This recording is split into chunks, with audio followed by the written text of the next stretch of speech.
শ্রীচরণেষু বাবা, তুমি হয়তো খুব অবাক হবে হঠাৎ করে আমি তোমাকে এই চিঠি লিখছি কেন। তোমার সাথে তো প্রায় রোজই আমার ফোনে কথা হয়। আসলে বরাবর মনে হতো আমরা যত উন্নত প্রযুক্তি আর যন্ত্র নির্ভর হচ্ছি ততই আবেগহীন হয়ে পড়ছি। যেমন এই চিঠি লেখা, আগেকার সময়ে দূরে থাকা মানুষগুলোর খোঁজ নিতে আমরা নিয়মিত বা অনিয়মিত চিঠি লিখতাম, কিন্তু এখন একটা ফোন করেই দায় সারি। এখন ঘন্টার পর ঘন্টা কথা বলে সময় কাটানো সহজ, কিন্তু তাতে সেই সময় দিয়ে মনের ভাবনা ভাষা দিয়ে সাজিয়ে বলার চেষ্টা কোথায়?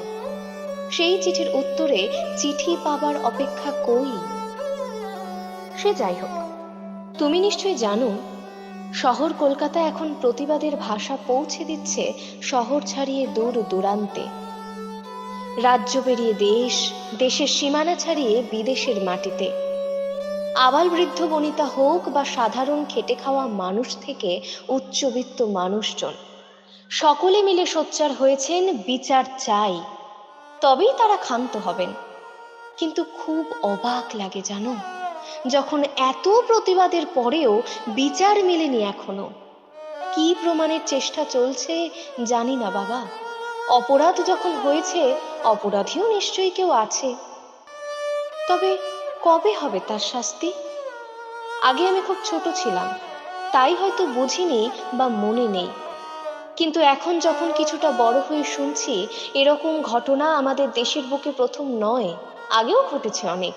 মিছিল হয়েছে, মানুষ বিচারের আশায় পথে হেঁটেছেন, দীর্ঘ সময় ধরে বিচার চলেছে, কোনো ক্ষেত্রে শাস্তি হয়েছে, আবার কোনো অপরাধ এখনো বিচারাধীন।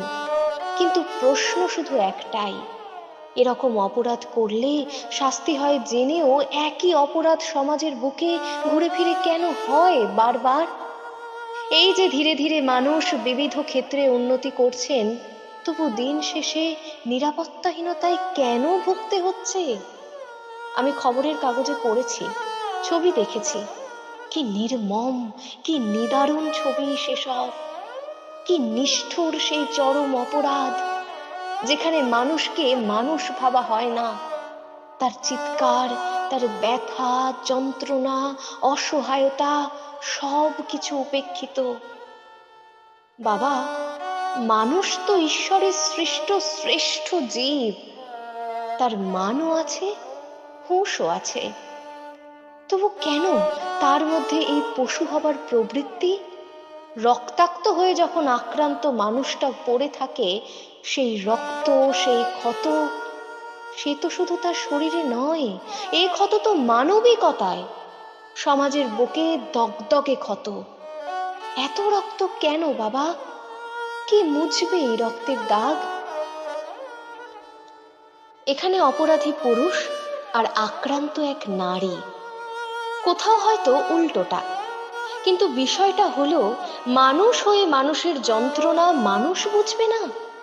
আজ অপরাধীর বাড়ির কারোর সাথেও তো এই একই ঘটনা ঘটতে পারত।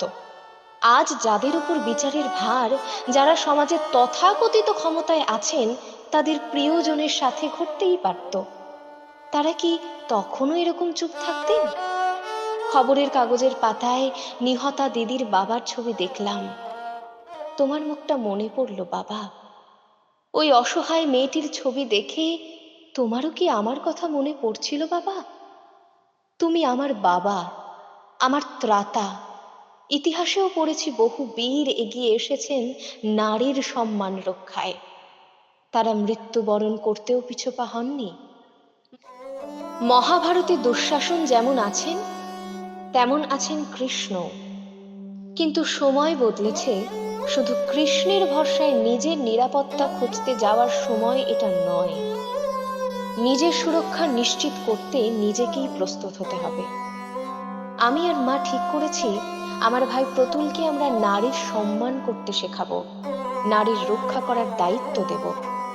সে যেন বোঝে এই অপরাধের ক্ষমা নেই। হয়তো সমাজ একদিন কালের চক্রে ভুলে যাবে তার কথা, কিন্তু তার নিজের পরিবার কোনো দিন ভুলবে না, কোনো দিন ক্ষমা করবে না। আমার 14 বছরের জন্মদিনে তোমার কাছে একটা উপহার চাই। তুমি ব্যবস্থা করো যেন আমি আত্মরক্ষার প্রয়োজনীয় প্রশিক্ষণ নিতে পারি, বিপদের মোকাবিলা করতে পারি। ভাই যেন এক চরিত্রবান পুরুষ হয়ে উঠতে পারে।